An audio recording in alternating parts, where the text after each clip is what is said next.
तपाईँलाई अघि त्यो के भन्छ बुकिङ गर्दाखेरि नै चाहिँ तपाईँको अप्सन दिएको हुन्छ, त्यतिखेर तपाईँले हेर्न मिल्छ कि प्राइस कति पर्छ भनेर। ल तपाईँको यो याङ्गो भयो होइन। ल अहिले तपाईँको यो प्राइस देखाउँछ, तपाईँले अब देखि पनि अब मलाई भन्नु हुने नि त। ल तपाईँ कहाँ जानुपर्ने?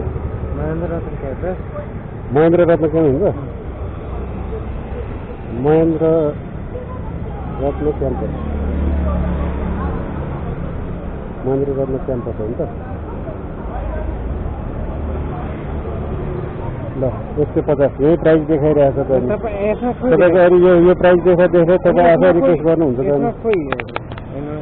यसमा पनि त भाडा हुन्छ न तपाईँको त्यसमा देखाउनु पर्छ। अघि नै फर्स्टमा रिक्वेस्ट गर्नुभन्दा अगाडि देखाउँछ नि त। यसो छ यहाँ पनि नेरा हुन्छ कि नेरा हुँदैन भन्नु न।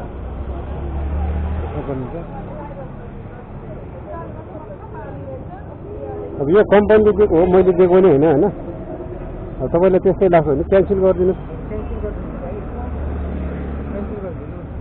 त्यो तपाईँले क्यान्सल गरिदिनु न।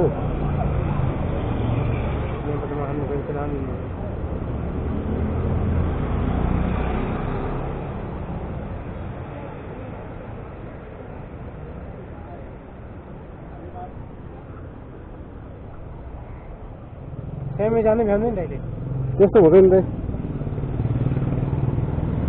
तपाईँलाई सस्तोमा अरूले लान्छ भने अरूसँग जानु न।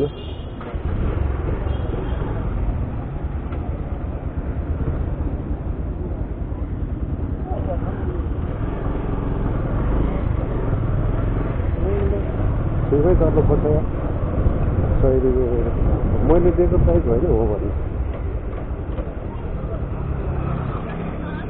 चाल 40 रुपियाँ 100 रुपियाँ